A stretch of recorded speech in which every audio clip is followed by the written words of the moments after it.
following show is a paid program.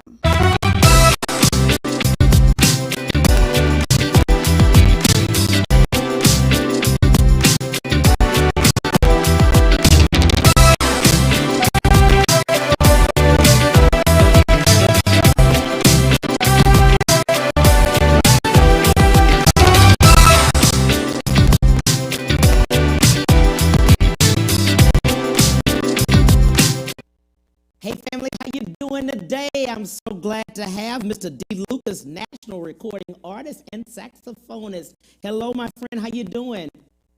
I'm doing fine. Thank you for having me. It's a pleasure. Absolutely, absolutely. I was reading your story and I have been blown away. How did we get started in jazz? I love your music. Wow, I tell you, it's an interesting story because I did not start music in general until I got out of college. Graduated from college, moved to Atlanta from Alabama, got into the corporate world, and that's when I cut my teeth into music with the saxophone. But at the same time, I was introduced to jazz way before then, but playing jazz was the first start of my career. So when I basically moved to Atlanta, graduated from college, and I got in jazz because that was one of the genres that I grew up on. But some of the artists that was in the genre was very influential. They laid a very great impression on me. So I was stunned. I said, "Yeah, I want to be a part of that right there." Right. In doing so, looking at the time, let's start back in 1997 and let's talk about how you became the sideman in a local band. 1997. Wow.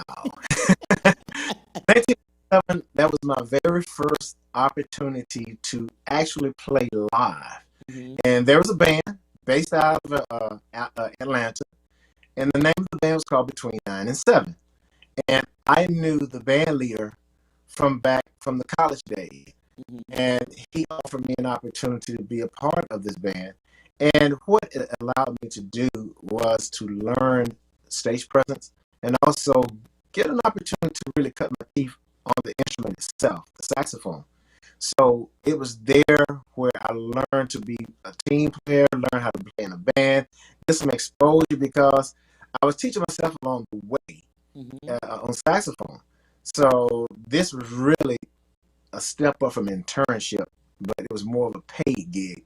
So the experience came along with the education. So it was a great.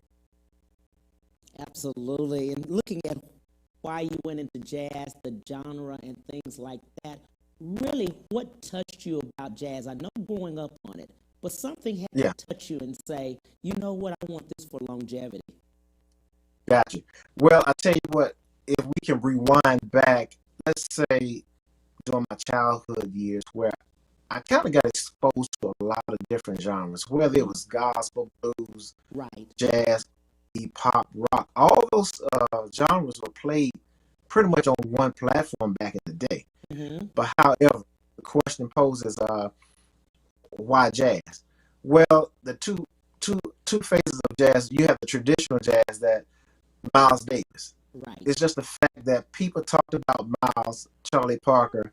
They were the template of that music. But then along came contemporary jazz, and this is where it grabbed my attention. Those artists such as Grover Washington Jr., David Sanborn, Ronnie Laws, they were taking fused music. They were taking tinges of R&B, tinges of pop, and tinges of jazz, and they were making it pretty much like a musical gumbo, pretty much. Right.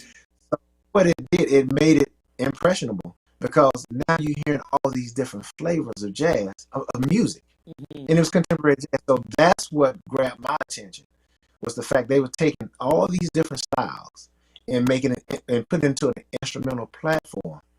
I said, okay, that's That's it. pretty hip. Yeah. That's pretty hip. Yeah. And if Yeah. you can speak without speaking, which is what we mean by the instrumental part, Yes. allowing people to think and interpret what you're trying to say without you saying it. Exactly, exactly. I love that. You mentioned some of those names that you've actually opened for a lot of the people that you were listening to. How did that feel? Running Laws being one of them.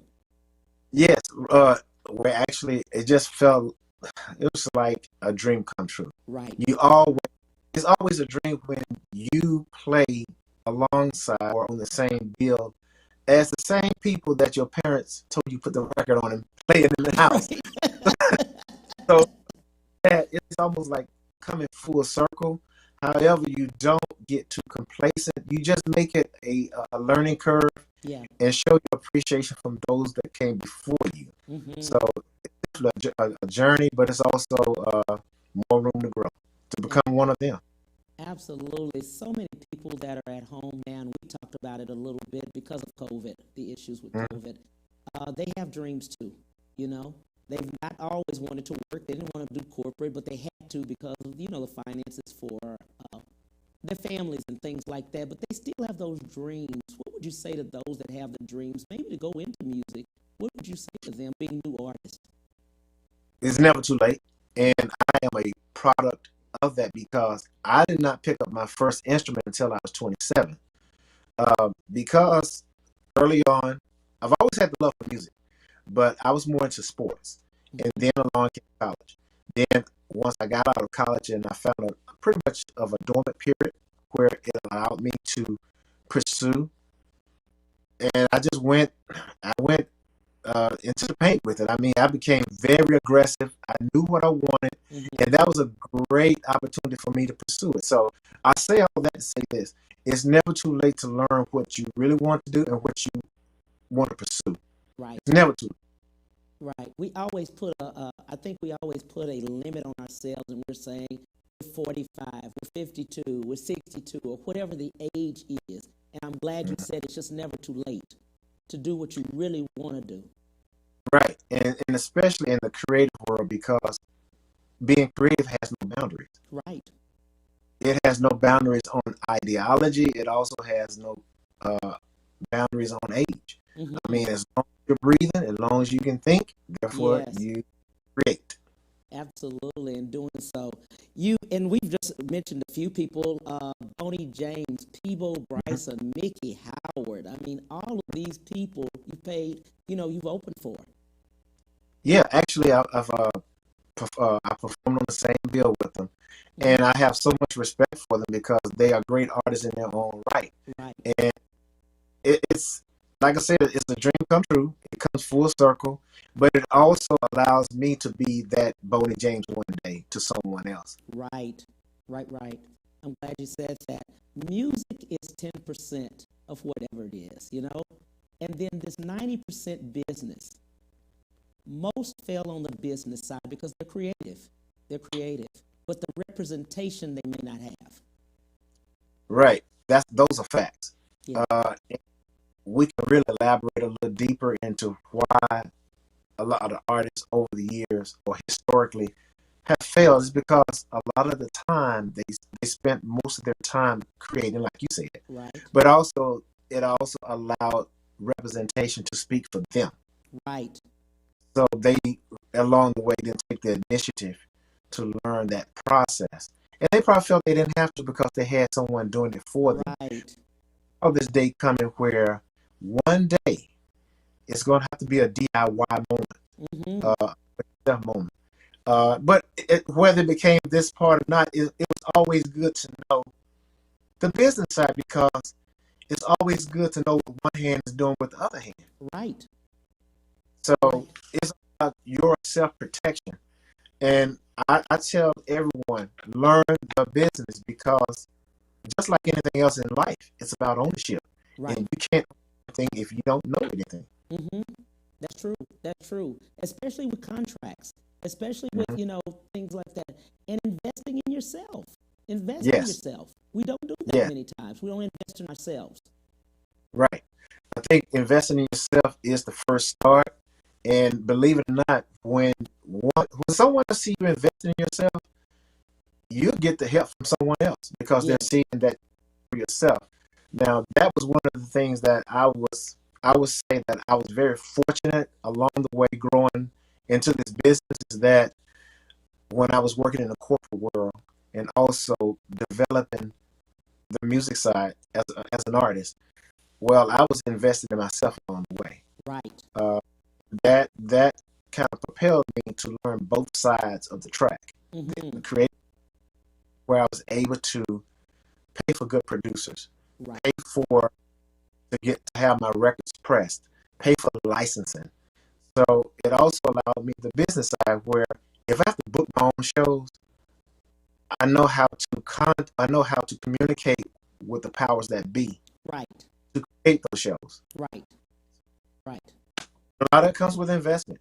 Mm-hmm. Mm-hmm. And then the other thing too, and I love this about you, you also have educated yourself extensively, like you were saying. If you do have to book yourselves, if somebody says, no, come on and fly down here, we'll take care of you when you get here. No, no, no, no. No. That's not gonna work. No. Again, you have to really know the business side Yes. and how the needs on both sides. Now, Yes. once you understand my needs, I understand your needs, Right. but I need for you to know my needs. Mm-hmm. And if you can halfway, then yes, because in today's game, everyone needs to win. It's Right. not one side. Right. And in order for both sides to win, we have to know how it works. Right. That's the key. That's the key. And then Yes. educating each other sometimes, giving that information to someone that maybe is new and you've been in the game for a long time. Many Yes. times we try to find that out from others and they just don't tell us. Right. That's a very tough situation to be in. Mm-hmm. But I think it's becoming better. It's opening up a lot better now. Right. I think it's very important that we share our knowledge among others, because if they win, we're winning. Absolutely. If I win, they're winning. Mm-hmm. So because they may be in a situation that I'm not in, Mm-hmm. that can pull me for an opportunity. Right. And if they know the information, they know how to go about doing it, then it helps me, because it's all about resources. Mm-hmm. It's all about networking. And we all have different networks. We all have different resources. Right. So if my resources are working and you are not part of the resource, then I can pull you in on my resource. Right. And vice versa. Absolutely. Absolutely. And I just don't know why we won't collaborate and unite. The unity Well, of it. yeah, well, that a lot of that has to be with that's a selfish thing. Mm-hmm. And that's something that has to be broken, because we all have a tendency to think, well, we don't want someone to out. And when I say we all, just in general, I got you. Mm-hmm. We're afraid that someone is going to get more than the other. Exactly, and it's enough for everyone. It's enough, and it's been proven. It's been proven. Right. It's really a matter of just sharing the wealth and helping others, and that's what we're really here for at the end of the day, is being human servants for others. Right. Absolutely. I agree with that so much. As we're talking about things, let's talk about, and we've already talked about a few things of what you've learned along the way, but for others to know, what are some of the things that you've learned along the way that would help them? Well, we've definitely, number one is learn the business. Yes, definitely. Learn the craft. But one thing that I definitely would like to say is study the trends.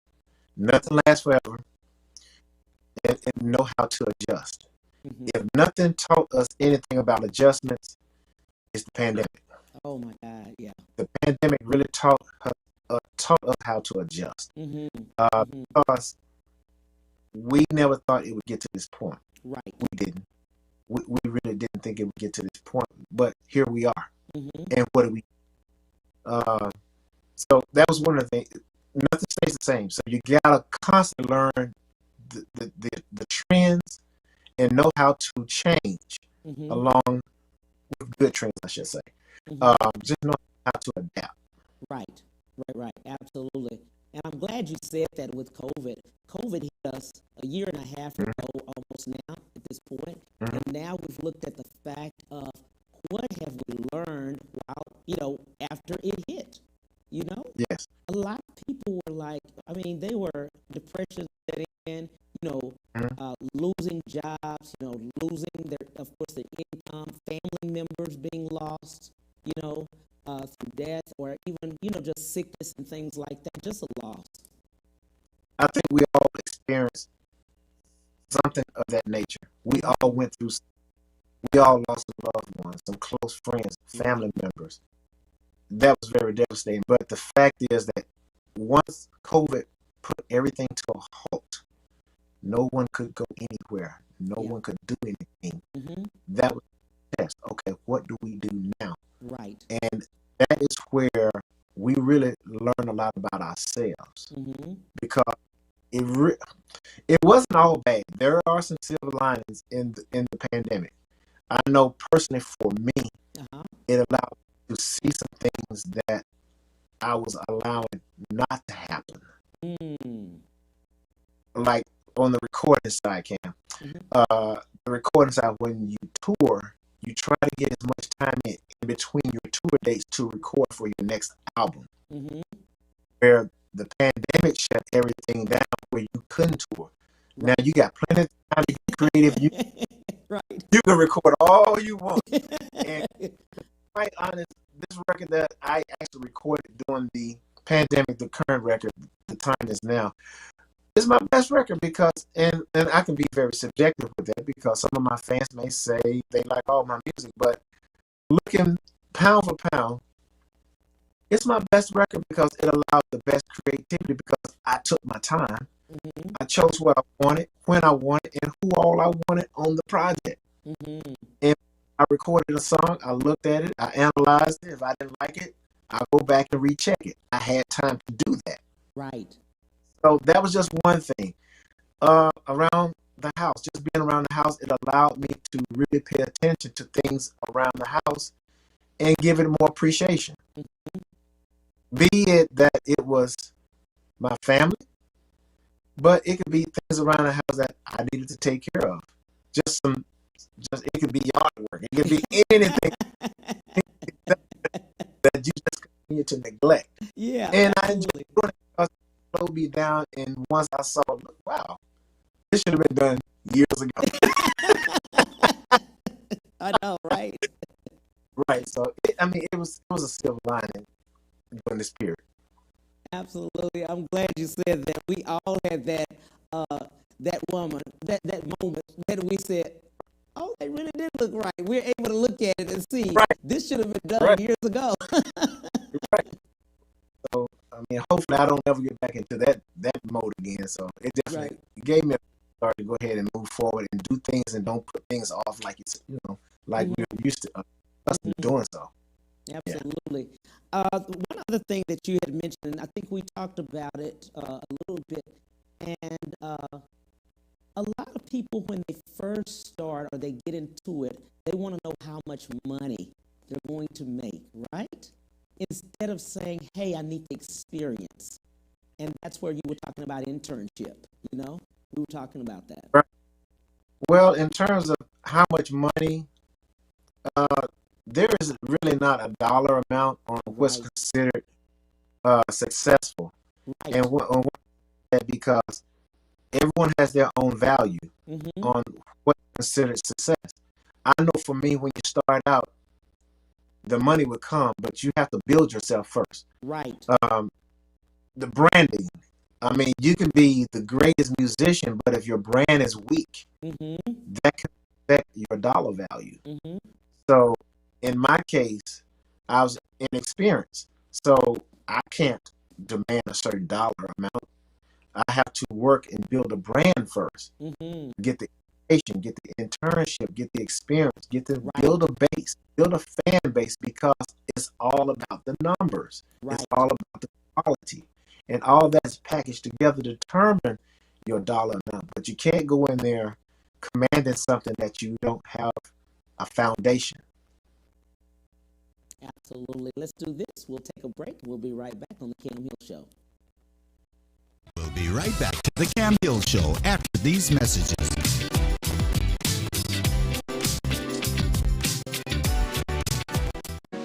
The Cam Hill Show. If you'd like to advertise your business or become a sponsor, contact the Cam Hill Show at gmail.com. Ron Carter Cadillac. Drive the new 2021 Cadillac XT4 Luxury Collection for only $319 a month. The new 2021 Cadillac XT5 Luxury Collection for only $399 a month, both for 39 months lease with just $1 down. Or purchase either and enjoy 0.9% APR for 72 months plus bonus cash. Off freeway just 2 minutes south of the Beltway. Shop smarter when you shop Ron Carter. RonCarterCadillac.com. Who, where, when? When it comes to COVID vaccines, Texans need reliable information. That's because despite the number of shots available, millions of Texans remain unvaccinated. AARP is working to protect Texans 50 plus by giving you the facts and the latest information about the vaccine at aarp.org/txvaccine. To schedule your shot, call 833-832-7067.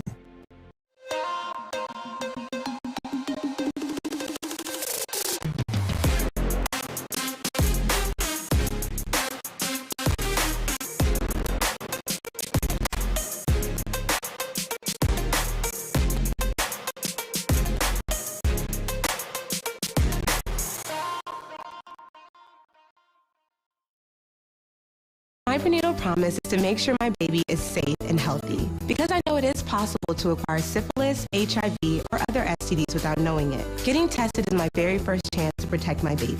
Doctors are required to give expectant mothers 3 separate tests for syphilis. If you're pregnant, ask your doctor if you're being tested properly for syphilis and other STDs. Congenital syphilis can lead to a miscarriage, stillbirth, or infant death. Don't risk your baby's health. To find out more, visit myprenatalpromise.com. And now back to the Cam Hill Show.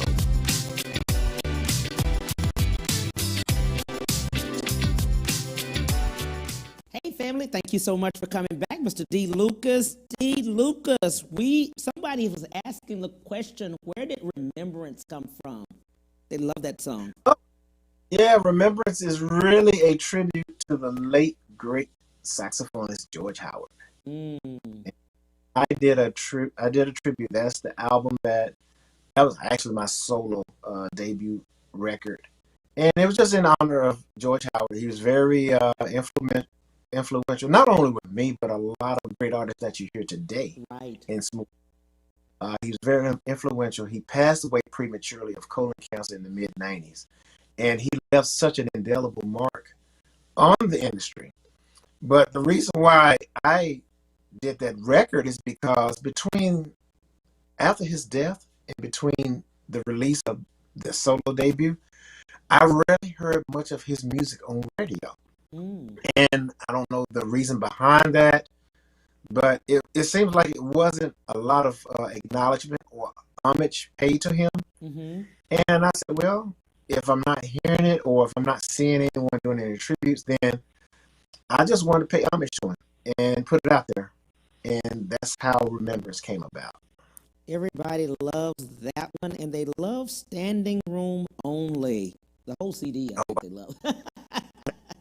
That's the third album from the Mo Better Recordings label, and it came out in 2010. I don't know why a lot of people like that record, but hey, it was a good record. I mean, I had some great producers on there. One of the Grammy producers right here in Atlanta, Phil Davis. He did a song on there. Phil Davis produced. He did some production for Bron and Boney James' album, Shake It Up. But a fantastic producer. But that was a good record. That was a fun record.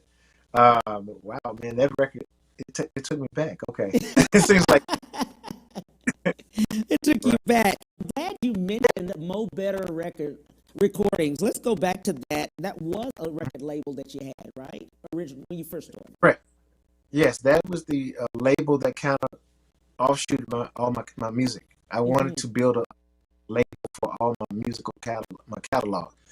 So I was able to do that, and I put Remembrance on there. And there was another album that came in between Remembrance and Standing Room Only. It was Something to Ride To. Actually, that is one of the biggest selling album that I've had to this very day. But those 3 albums were cataloged up under Mobile Recordings. And you know, and like I said, I wanted something that I wanted to create ownership. I wanted to establish ownership with everything I do and just leave a legacy. Absolutely. I'm glad you mentioned that about ownership. We had talked a little bit about kind of expand on what's the reasoning behind it, why it's so important to people, especially now. Ownership, it inherits a lot of hidden value. Mm-hmm. You don't know the value of your work now, Right. but you don't know what the value is going to be in the long game, as we say, down the road. As your brand grows, the needs for your music will probably grow as well. And if you have the ownership, then you can reap the benefits, Mm-hmm. the royalties. You know, there's more of the pie that you own. But when you are under the label, of course, there becomes fractions of ownership elsewhere, and therefore sometimes depending on your negotiation, a lot of artists are left without any ownership at all. It's owned by the record label. Mm-hmm. So therein lies the need for your ownership, is to have something that you can leave behind and that can inherit a lot of value down the road. Mm-hmm. Mm-hmm. The reason I said that is because I've heard so many artists during COVID that could not tour, you could not travel, or you couldn't go anywhere. During this time, they're living off of royalties. Many of them are doing it right now, and that's the only way for their survival. Because, of course, you know, we're not getting 1099 and W-2s and going to work in corporate America. This is livelihood. That's right. And see, by them having the royalties, they position themselves. Right. And if this right here is a living example on the business end. Yes. Set it up and see the people, the artists that's reaping the benefits during the pandemic. That was established years ago. Yes. Yes. It was established. So now they see the benefits. Mm-hmm. Mm-hmm. Mm-hmm. And I'm not only talking to the artists, the producers, or whoever, the writers. Each of them has to make sure that they're on their own project and make sure that it's documented. Yes, absolutely, because everyone has a stake in the game. Yes, and entitled to that portion of value. Mm-hmm. Those are the things that's really coming to the forefront now, is people really getting what they deserve. Right. So, and that's a good thing. So, and back to what we said earlier, education. The more you know, the more you can do. Exactly. And that's what we've lost.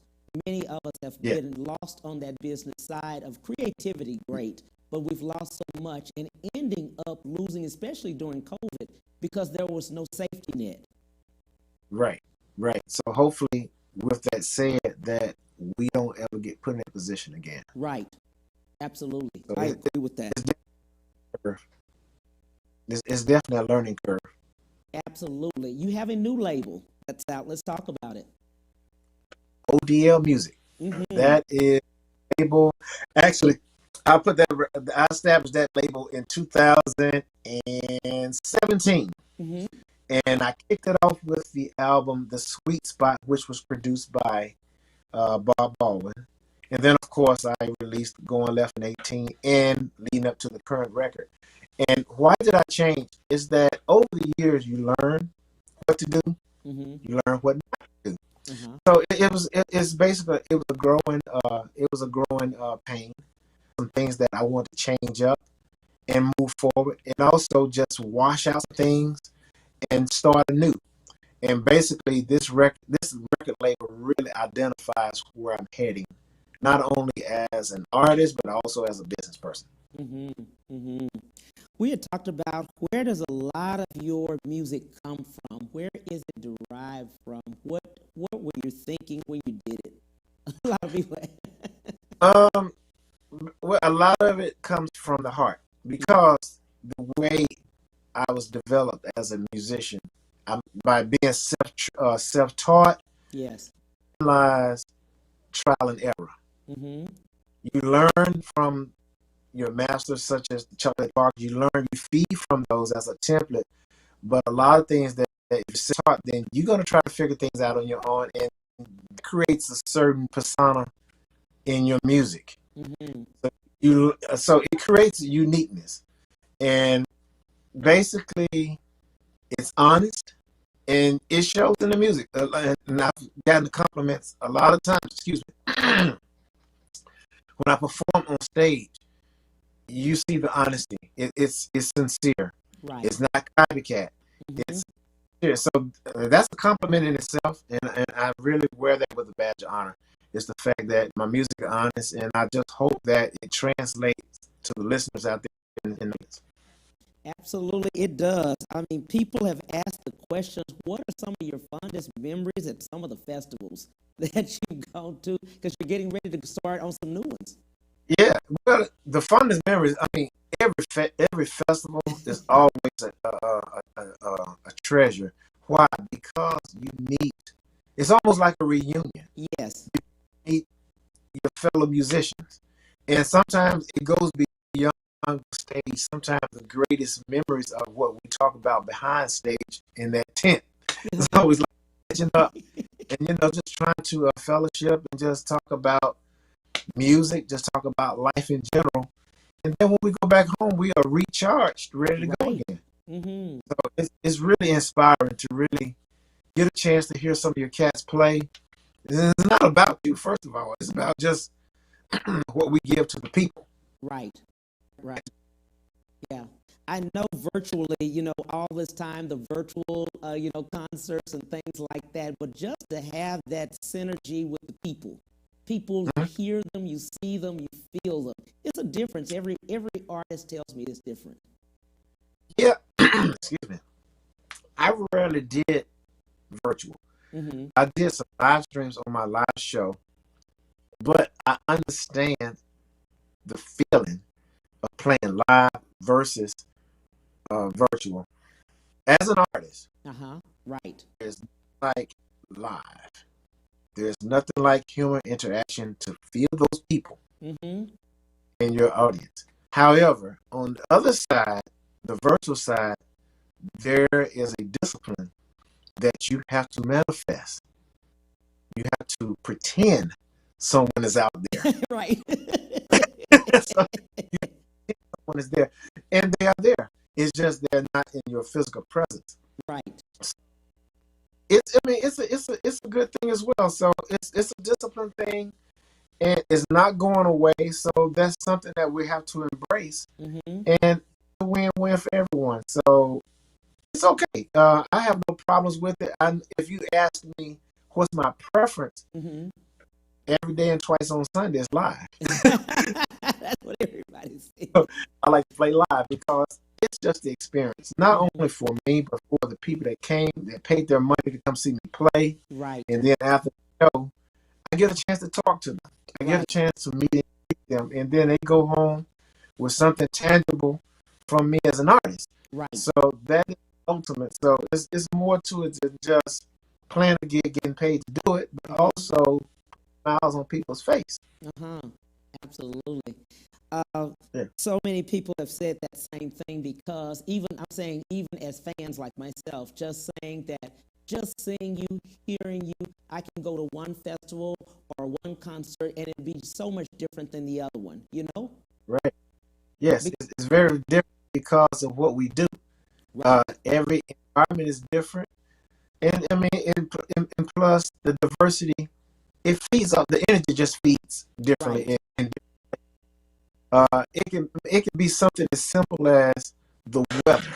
Mm-hmm. If the weather's nice, you're gonna feed a little different than when you're about to get on stage and the storm is about to come. Right. Right. So the energy is just different, but you play accordingly. You play accordingly.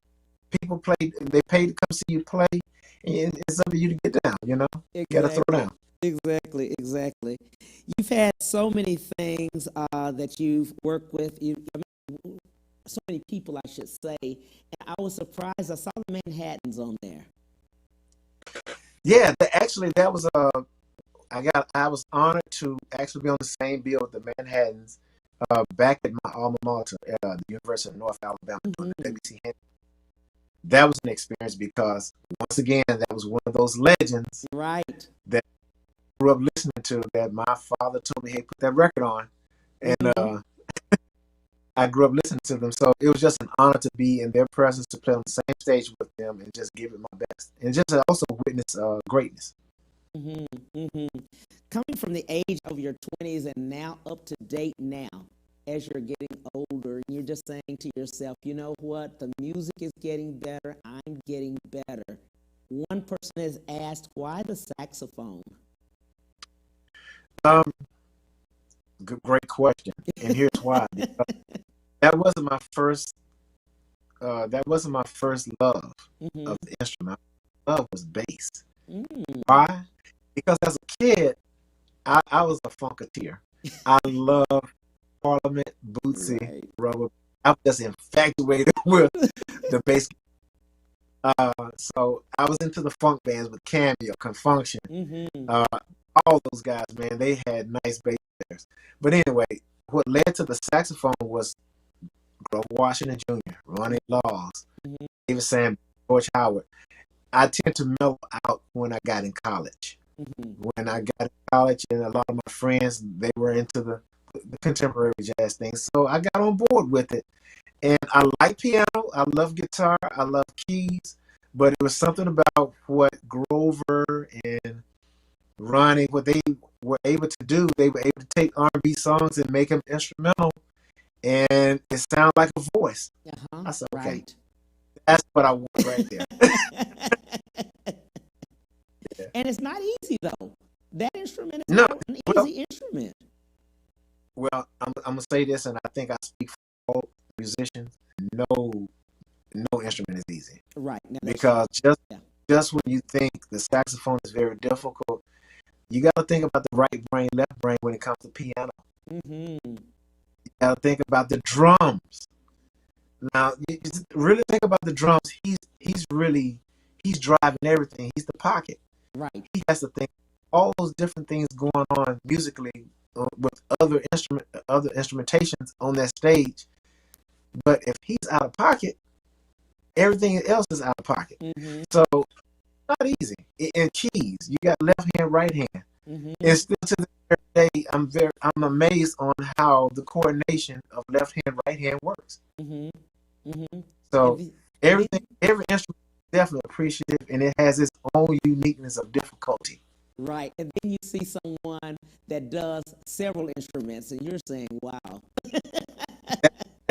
that right there, that's some insane stuff. But you know, that's very insane. But I have to say that's all from God. That's from the man above. That's a gift from God. Yes. I even have to also say the fact that I was able to teach myself to a great degree into where I am today. I can't credit that myself. That's a gift from within, man. That's a gift from upstairs. That's been given. It was there all along. It just took me to pull it out by playing. Yeah. It was all along. Yeah. Yeah, absolutely. We have some parents that have children right now that have a gift, right? And they keep telling their children, the children are like, oh, man, I'm just going to go play music. I'm going to play in a band. I'm not going to go to school, things like that. Let's talk to parents and see what they would say, because, of course, they see them on stage and they said, oh, I can just go straight and just do that. Right. Well, you have to show them the upside, but you have to show them the reality.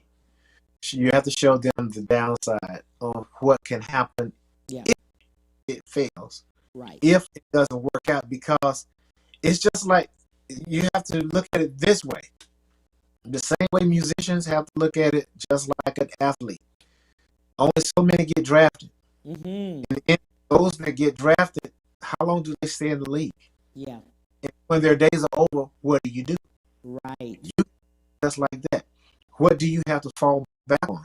Do you have an education to fall back on? Because it takes a platform to take you somewhere else. Mm-hmm. Now, let's just say that child wants to do music. Okay, do you really understand how long you can play? Do you understand how long you can stay in this game? You don't know. That's Right. the thing. You don't know. Mm-hmm. So what if you can't do it no more? What would you do? Mm-hmm. You got to have something in place ready to go. Right.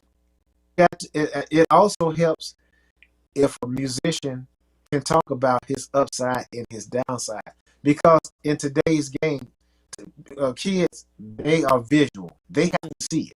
Yes. They see the experience. It goes beyond talking. They have to see it. Mm-hmm. Yeah. That's true. Let's do this. We'll take a break and we'll be right back on the Cam Hill Show.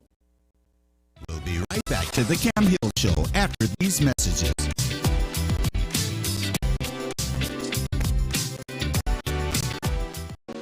The Cam Hill Show. If you'd like to advertise your business or become a sponsor, contact the Cam Hill Show at gmail.com. Move up at Ron Carter Cadillac. Drive the new 2021 Cadillac XT4 Luxury Collection for only $319 a month. The new 2021 Cadillac XT5 Luxury Collection for only $399 a month. Both for 39 months lease with just $1 down. Or purchase either and enjoy 0.9% APR for 72 months plus bonus cash. Gulf Freeway, just 2 minutes south of the Beltway. Shop smarter when you shop Ron Carter. Ron Carter, Cadillac.com. Who, where, when? When it comes to COVID vaccines, Texans need reliable information.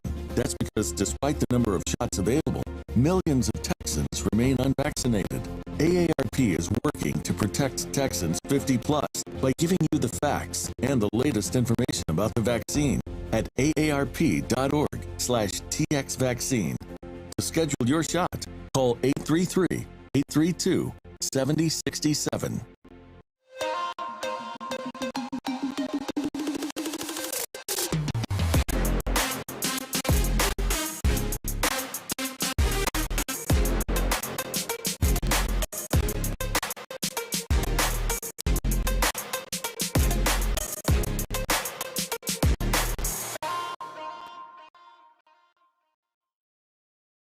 My prenatal promise is to make sure my baby is safe and healthy because I know it is possible to acquire syphilis, HIV, or other STDs without knowing it. Getting tested is my very first chance to protect my baby.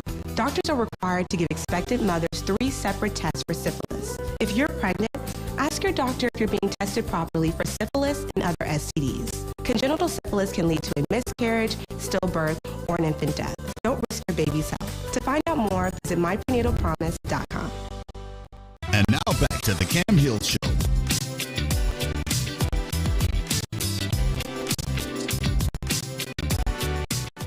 Hey, family, thanks so much for coming back. We're with Mr. D.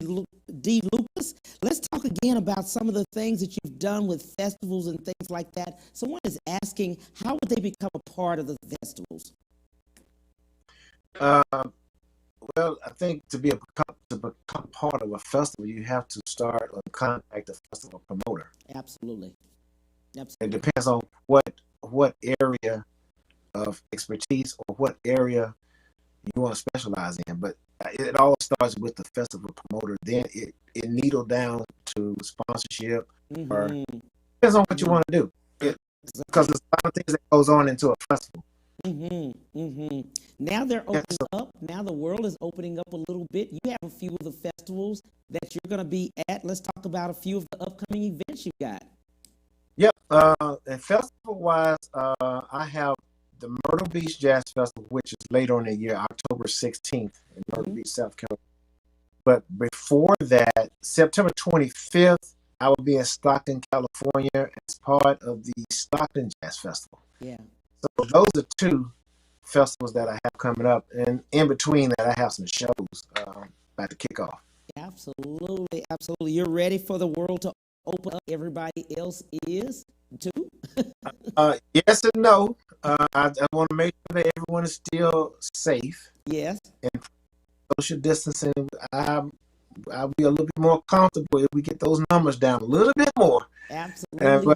But I am definitely looking to get back to start performing, people get back to a sense of normalcy, and then of playing, but of course, still operate within the guidelines of social distancing protocol until all can get these numbers down, because that COVID is still real out there. It is definitely real, and I don't think a lot of people feel that. I don't think they know that it's real. Right. I don't understand it, but we'll know if it gets out of hand again. But We will know that, huh? right. And I get to that point. But if we continue to do what we're supposed to do and have a sense of discipline and follow the science, I cannot stress that enough. We can conspire another way, but the bottom line is this: if they put vaccines to regulate you to do this and do that, if you can't fly or take an airplane without vaccination, you got to do what you got to do. You got to do what you got to do. You got to really do what you have to do.